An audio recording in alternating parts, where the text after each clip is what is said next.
خنجری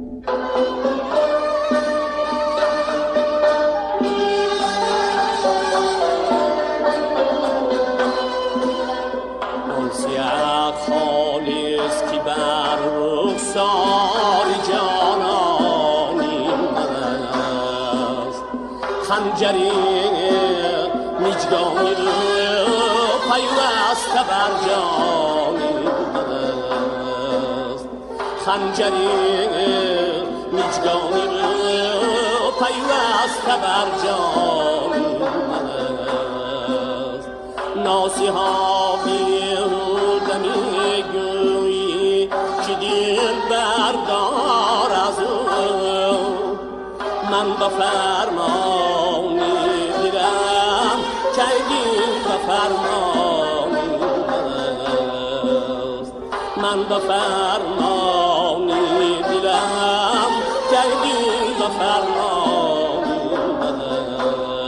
است.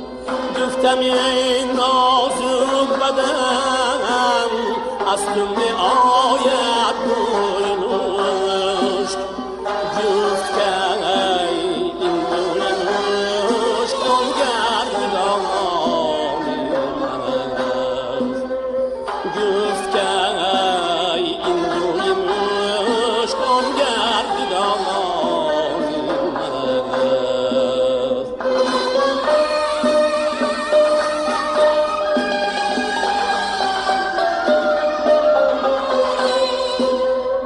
گفتم این نازک بدن عاشق نکش که هم ناز کن، گفت عاشق میکشم امروز دورانی من است.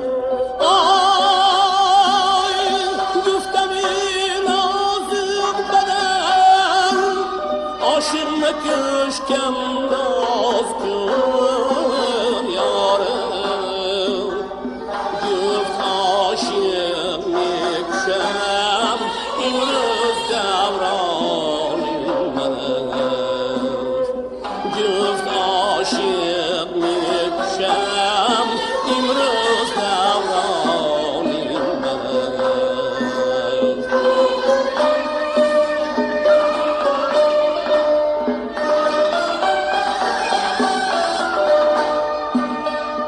گفتم این نازک بدن برگردن از ماری سیاه، گفت که ای مار است آن تا کل پریشانی من است.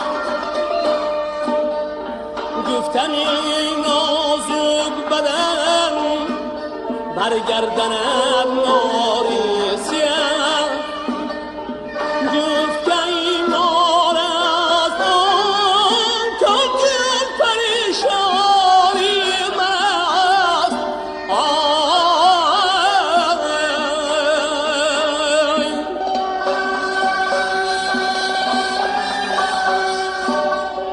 احمدی که آمیزیش خواهد سفتم مانم شد،